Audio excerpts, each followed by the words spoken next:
ఎవరైనా హోంవర్క్ చేయకుండా వచ్చారో వాడి కొందరం పెళ్లి. ఇప్పుడే కదా సార్ చెప్పారు హోంవర్క్ చేయకపోతే పెళ్లి చేస్తానని. నాకు తొందరగా పెళ్లి చేసేయండి సార్.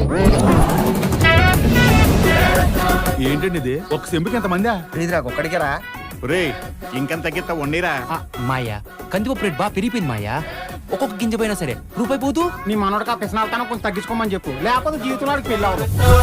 నీ ఫేస్ తీసేసి ఏ శ్రీలీలదో రష్మిక మందనాదో పెట్టి ఈ రీల్ తెగ ట్రెండింగ్ చేసేసా. కళ్యాణ గడియలు నీ చుట్టూ రౌండప్ చేసేసాయి. దేవత లాంటి అమ్మాయి నీకు వస్తుంది. అప్పుడులో పిఠాపురం ఎమ్మెల్యే గారు చెప్పింది నిజమే అన్నా? ఏం చెప్పారు ఆయన? ప్రేమ అంటే సులువు కాదురో, అది నీవు గెలవలేవురో. నాకు జరిగిన అవమానం గురించి మీరు మర్చిపోయినట్టున్నారు. నేను ఇంకా మనసులోనే పెట్టుకున్నాను. పడుకుంటే నిద్ర కూడా రావట్లేదు. అయితే పడుకో మాకు. అబ్బచ్చా, ఏదో ఒక ప్లాన్ చెప్పరా. ఇప్పటికిప్పుడు సిలిండర్ అది ప్లాన్ చేయడం కష్టం అన్నా. నువ్వు ఊసినా చదవడం కష్టం అన్నా. ఆరోగ్యమే మహాభాగ్యం పథకం కింద మీ అంగన్వాడికి సరుకులు కూరగాయలు నేనే సప్లై చేద్దామని అడగటానికి వచ్చా. మీరు చూడ్డానికి మంచివారిలాగే కనిపిస్తున్నారు. రేపటి నుంచి తీసుకురండి.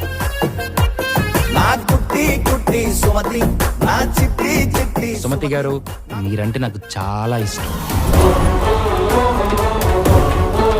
రా, పంచాయతీ ఎందుకు అందరికి తెలుసు కదా. ఏం బాబు ఎవరినిది? వైకుంఠపురం నుంచి ఎక్కడికి కూరగాయలు సరుకులు అమ్మడానికి వచ్చావా? మన గుడికి రంగులేస్తేనే కదా జాతర జరిగేది, జాతర జరిగితేనే కదా నీ పెళ్లి జరిగేది. వీళ్ళందరూ మాట వినాలంటే బలంగా ఏదో ఒకటి చేయాలి. గర్భగుడిలో అమ్మవారి విగ్రహం మాయమైపోయింది. నీ మూలంగా మా ఊరికి ఎంత నష్టం వచ్చిందో. విగ్రహం దొరకకపోతే ఈ ఊరు సేకట్లో బతకాల్సిందే. ఒక్కసారి ఊర్లో కనిపించావో ప్రాణాలు తీస్తాను కూడా. ఇన్ని రోజులు నీ పెళ్లి నీ సమస్య, ఈ రోజు నుండి అది ఊరి సమస్య.